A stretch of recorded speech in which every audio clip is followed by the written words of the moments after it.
सुस्वागतम विद्यार्थी मित्रांनो, कसे आहात सगळे? मजेत आहात ना?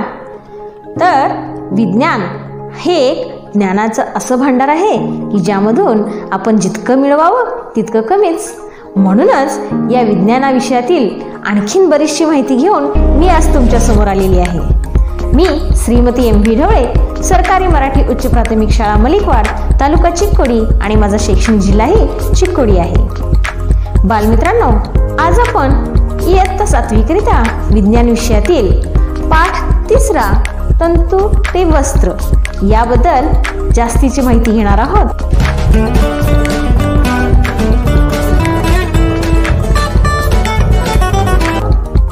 तंतू ते वस्त्र हा पाठ आपण गेल्या इयत्तेत शिकलात का?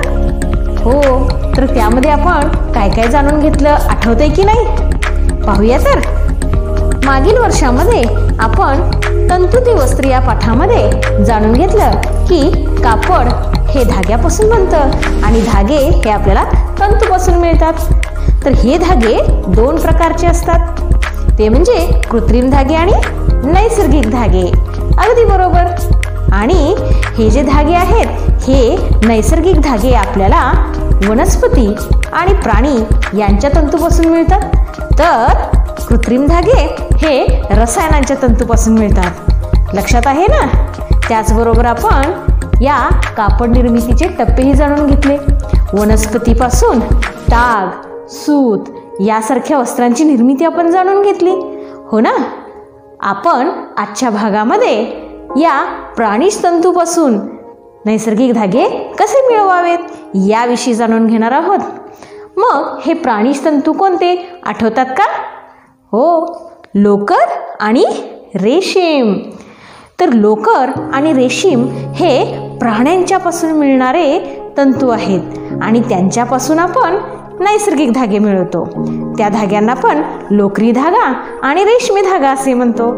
तर त्यांच्याविषयीच आता आपण जाणून घेऊया. सर्वप्रथम आपण पाहूया लोकर. लोकर ही प्राणिज तंतूपासून मिळणारे नैसर्गिक धागे असून थंडीच्या दिवसात या लोकरी कपड्यांचा वापर केला जातो. या लोकरीपासून वेगवेगळ्या प्रकारचे स्वेटर विणले जातात. त्याचबरोबर थंडीच्या दिवसात वापरावयाच्या टोप्या, पायमोजे, हातमोजे, याचबरोबर रग, याशिवाय वेगवेगळ्या प्रकारचे शॉल यापासून विणल्या जातात.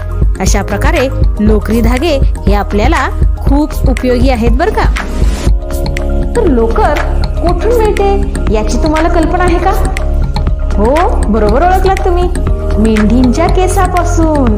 या चित्रात आपण पाहू शकतो दाट केस असलेली मेंढी. तर मेंढी, शेळी, याक यासारख्या भरपूर केस असलेल्या प्राण्यांच्या पासून आपल्याला लोकर मिळते. तर लोकर ही या प्राण्यांचे थंडीपासून संरक्षण करते. यांच्या अंगावरील केस हे वाऱ्याला थोपवितात आणि त्यामुळं त्यांचे शरीर उबदार राहते. यामध्ये 2 प्रकारचे केस आढळतात, ते म्हणजे राठ केस आणि त्वचेनजीकचे सुरेख असे मऊ केस. या प्राण्यांच्या अंगावरील त्वचेनजीकच्या या मऊ केसांचाच उपयोग लोकर मिळवण्यासाठी केला जातो.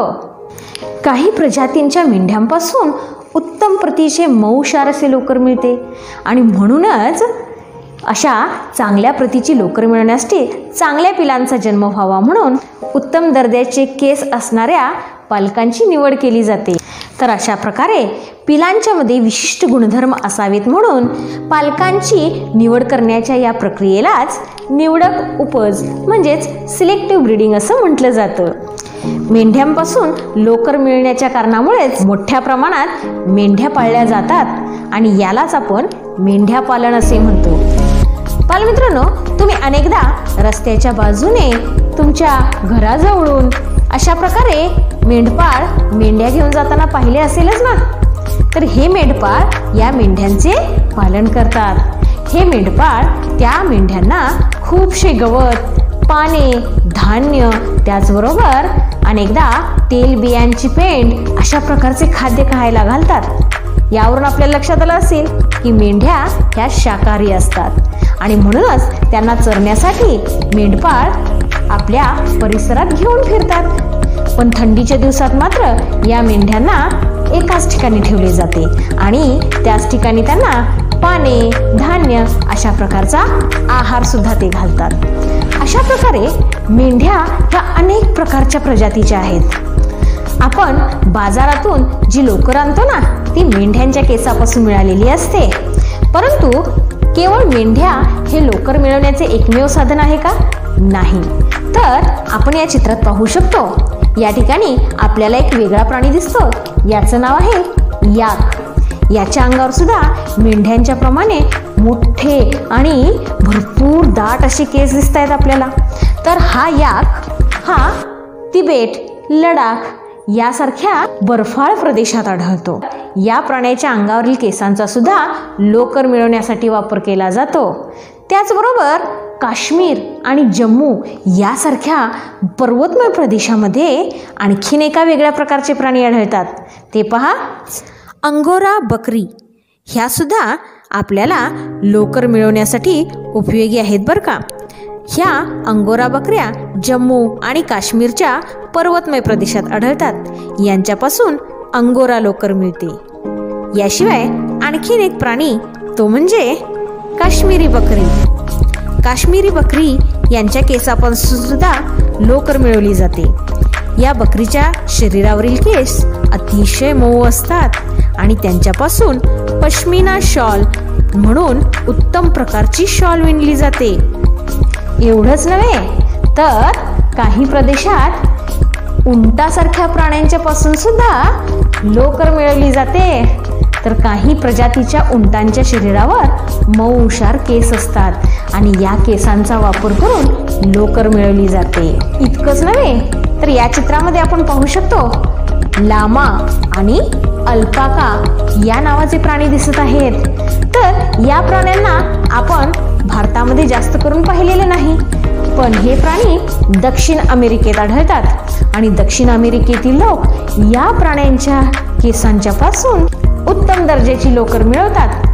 म्हणजे या सर्व चित्रांवरून आपल्याला हे लक्षात येतं की केवळ मेंढ्या हे लोकर मिळवण्याचे साधन नाही आहेत. तर आपल्या पाठ्यपुस्तकातील पान नंबर 36 वरती आपण हा तक्ता पाहू शकतो. यामध्ये भारतातील वेगवेगळ्या ठिकाणी वेगवेगळ्या प्रतीची जी लोकर मिळते याविषयी सविस्तर माहिती दिलेली आहे. आपण ती नक्कीच पाहावी. अशा प्रकारे आत्तापर्यंत आपण लोकर ही आपल्याला कोणापासून मिळते हे जाणून घेतलं. तर हे सर्व जे प्राणी आहेत यांच्यापासून आपल्याला लोकर मिळते आणि म्हणूनच या प्राण्यांना लोकरीची पैदास करणारे प्राणी असे म्हटले जाते. तर आता आपण पाहूया लोकरी तंतूपासून लोकरी धागा कसा मिळवला जातो. यातील पहिली पायरी आहे ते म्हणजे तासणे किंवा भादरणे. तासणे किंवा भादरणे म्हणजे काय? भादरणे किंवा तासणे म्हणजे या केसाळ प्राण्यांच्या अंगावरील केस हे विशिष्ट यंत्रांच्या सहाय्याने बाजूला केले जातात. तर यंत्रांच्या सहाय्याने हे केस बाजूला करत असताना या मेंढ्यांना, या प्राण्यांना त्रास होत असेल का? बिलकुल नाही. बालमित्रांनो, अनेकदा तुम्ही तुमचे केस कापून घेतलेले असतील. मला सांगा, केस कापताना तुम्हाला वेदना होतात का? त्रास होतो का? नाही ना. कारण आपल्या केसातील पेशी ह्या मृत पेशी असतात. परंतु ह्याच केसांना ओढले, खेचले तर मात्र दुखतं ना. कारण ज्या ठिकाणी केस आपल्या त्वचेला चिकटलेले असतात केवळ त्या भागातच जिवंत पेशी असतात. या प्राण्यांचेही तसेच असते आणि यांनाही जसे केस कापताना आपल्याला त्रास होत नाही, त्याचप्रमाणे या यंत्रांच्या साहाय्याने केस भादरताना, केस तासताना बिलकुल त्रास होत नाही बरं का. आणि हे जे तासण्याची क्रिया केली जाते ही उन्हाळ्याच्या दिवसात केली जाते, जेणेकरून थंडीच्या दिवसापर्यंत या प्राण्यांच्या अंगावरील केस पुन्हा तयार होतात आणि पुन्हा त्यांचे शरीर उबदार ठेवण्यासाठी त्यांना मदत होते. यानंतरची दुसरी पायरी आहे ती म्हणजे समूळ स्वच्छ करणे. या प्राण्यांच्या अंगावरील केस बाजूला केल्यानंतर हे केस मोठ्या पाण्याच्या टाकीमध्ये ओतले जातात आणि त्यापासून त्याच्यातील तेलकटपणा त्यातील कचरा, धूळ हे वेगळे केले जातात. हल्ली यंत्राच्या सहाय्यानेच हे केस स्वच्छ केले जातात. यानंतरची पुढची पायरी आहे ती म्हणजे वर्गीकरण. या टप्प्यामध्ये स्वच्छ केलेले केस हे कारखान्यामध्ये पाठविले जातात आणि कारखान्यामध्ये त्यांच्या दर्जानुसार, त्यांच्या पोतीनुसार या केसांचे वर्गीकरण केले जाते. यानंतरची पुढील पायरी आहे ती म्हणजे गुंज काढणे. या वर्गीकरण केलेल्या केसांवर अगदी बारीकशे मऊ असे तंतू आलेले असतात. त्यांनाच आपण गुंज असे म्हणतो. अनेकदा आपल्या लोकरी कपड्यांच्या वर आपण असे छोटे छोटे गोळे पाहिले असतील ना, त्यांनाच आपण गुंज म्हणतो. तर हे गुंज त्या लोकरीचा दर्जा कमी करतात आणि म्हणूनच हे गुंज त्या लोकरी तंतूपासून वेगळे केले जातात. त्यानंतरची पुढची पायरी आहे ती म्हणजे रंगविणे. प्राण्यांच्या केसापासून मिळणारे ही जी लोकर आहे ही शक्यतो तपकिरी, काळी किंवा पांढरी या रंगामध्ये असते. पण आपल्याला जे लोकरी कपडे असतात ते आपण वेगवेगळ्या रंगामध्ये वापरतो आणि त्यासाठीच या लोकरी धाग्यांना वेगवेगळ्या रंगामध्ये तयार केले जाते. यालाच आपण रंगविणे असे म्हणतो. आणि त्यानंतरची शेवटची आणि 6वी पायरी आहे ती म्हणजे गुंडाळी करून धागे तयार करणे. या तंतूंपासून लांब जे धागे निघतात त्यांचा वापर लोकरीचे स्वेटर बनवण्यासाठी केला जातो आणि लहान तंतूंचा वापर लोकरीचे इतर कपडे बनवण्यासाठी केला जातो. तर अशा प्रकारे या लांबलचक धाग्यांपासून आपल्याला लोकरीचे विविध वापर करता येतात. बालमित्रांनो, आतापर्यंत आपण लोकरीविषयी जाणून घेतले. या लोकरी तंतूपासून लोकरी धागा कसा मिळवायचा त्याच्या पायऱ्यांविषयी जाणून घेतले. तुम्ही आता या पायऱ्यांची क्रमवार यादी करा आणि लक्षात ठेवा. याचबरोबर आपल्याला आणखीन एका प्राणी तंतूची माहिती घ्यायची आहे, ते म्हणजे रेशीम. हो, पण ते आपण पुढील भागात पाहणार आहोत. त्यासाठी पुढील भाग नक्की पहा. तर पुन्हा भेटूया पुढील भागामध्ये. धन्यवाद.